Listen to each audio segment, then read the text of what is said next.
avant qu'il ait pu s'en procurer une, l'armée l'a enrôlé et envoyé de l'autre côté de l'océan. Manque de bol, il faisait partie de ceux qui ont été gazés là-bas, les poumons démolis. Ce fut la fin de ses espérances, mais le début d'une brillante carrière de guitariste. Il a travaillé d'arrache-pied et obtenu un engagement chez les McInnes Cotton Pickers.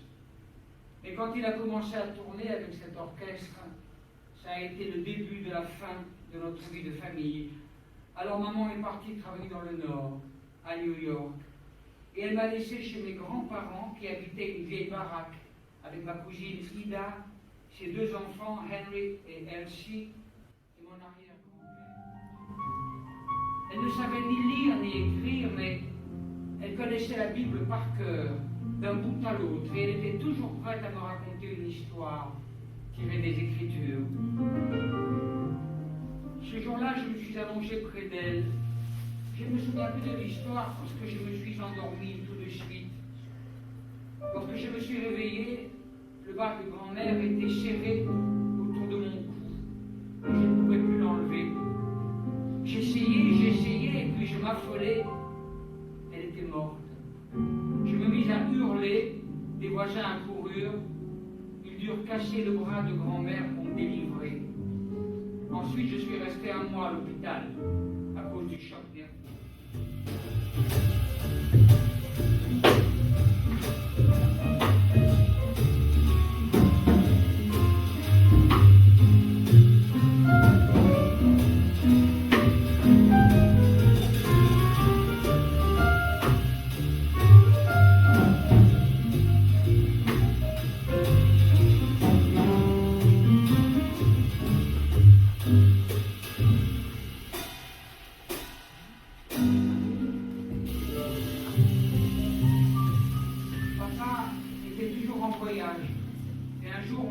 Il avait demandé le divorce.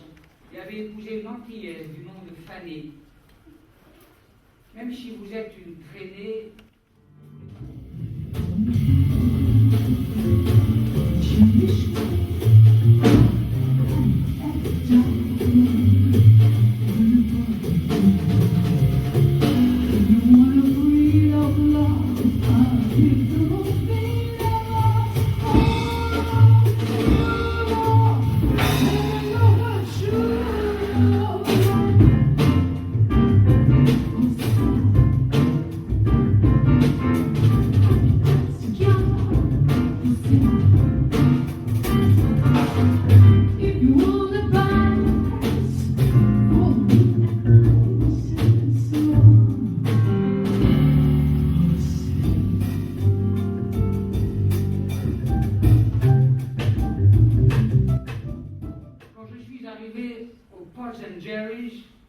c'était ma dernière chance.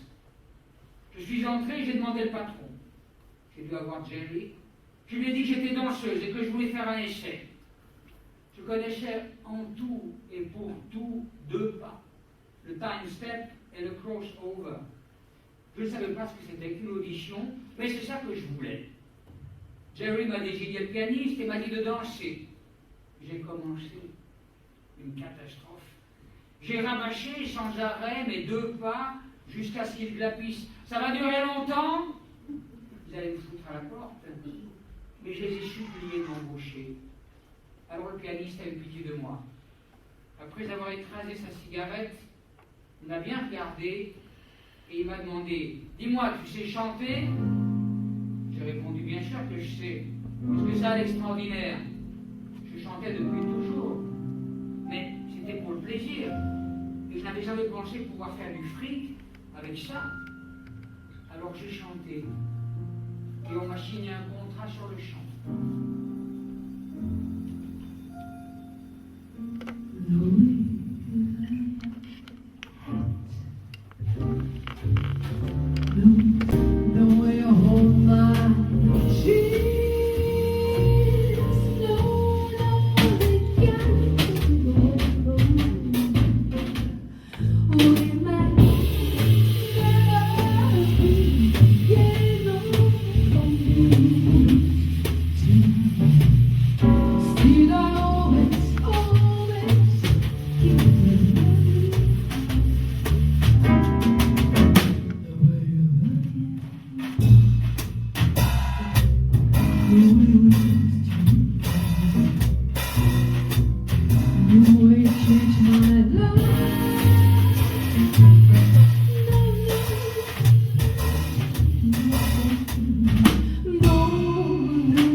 Avec Jimmy Monroe, j'ai tiré une de mes chansons.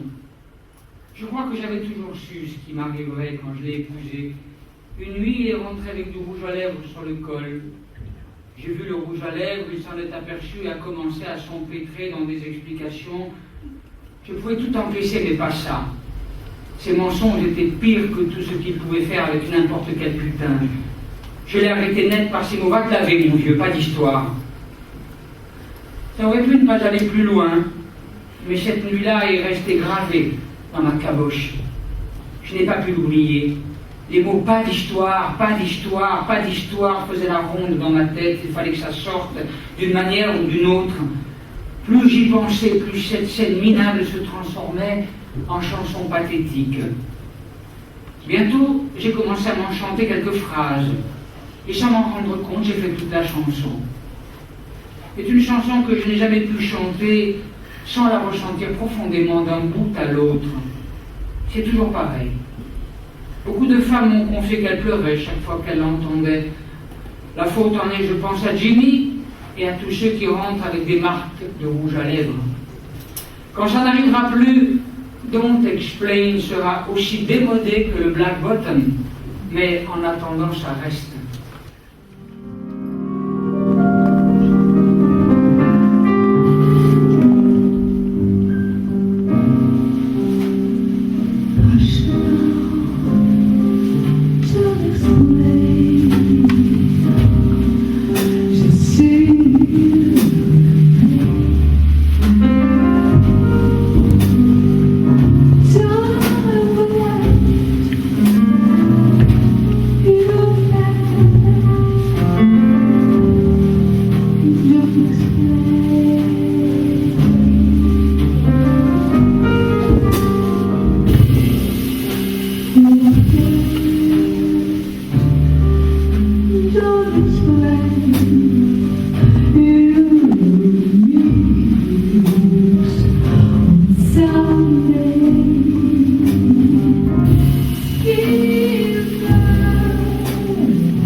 Look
s'effritait et Jimmy m'a entraîné avec lui dans la drogue.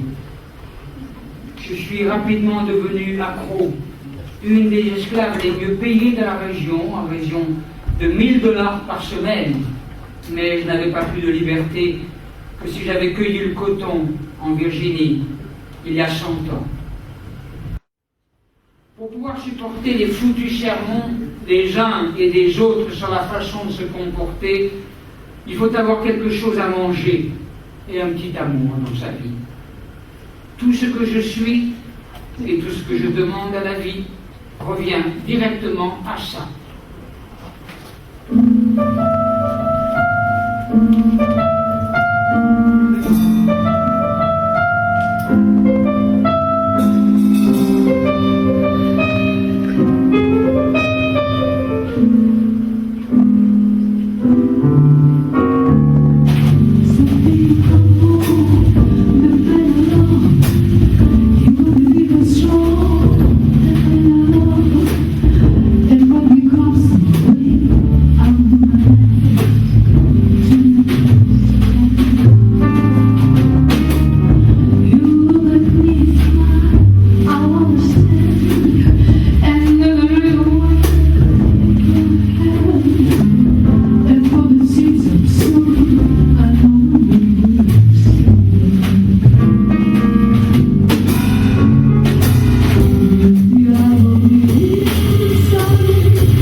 Ça a toujours été d'avoir une grande propriété quelque part à la campagne, où je m'occuperais de chiens perdus et d'orphelins, de gosses qui n'ont pas demandé à naître, qui n'ont surtout pas demandé à être noirs, bleus, verts ou entre les deux.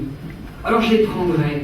J'aurais de la place pour 25 ou 30, avec 3 ou 4 nourrices bien en chair et affectueuses, comme ma maman, pour s'occuper d'eux, les nourrir, veiller à ce que mes petits bâtards aillent à l'école, leur frotter les oreilles quand ils font des bêtises, mais surtout les aimer, telles qu'elles sont, bons ou mauvaises. Moi, par exemple, est-ce que j'ai demandé à Clarence Holiday et Sadie Fagan de me faire et de me laisser ensuite me démerder et me battre toute seule avec la vie? Bien sûr, ma chère maman s'est occupée de moi du mieux qu'elle a pu, et elle était épatante. Mais elle n'était elle-même qu'une enfant. Elle a trimé plus dur que moi. Était une môme, essayant d'élever une autre môme. Enfin, voilà mon rêve. Si l'on n'a rien à apprendre du passé, alors ce n'est pas la peine de le remuer. Moi, je l'ai remué pour pouvoir l'enterrer. Si quelqu'un de jeune en tire une leçon, c'est tant mieux.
She's in there, but good.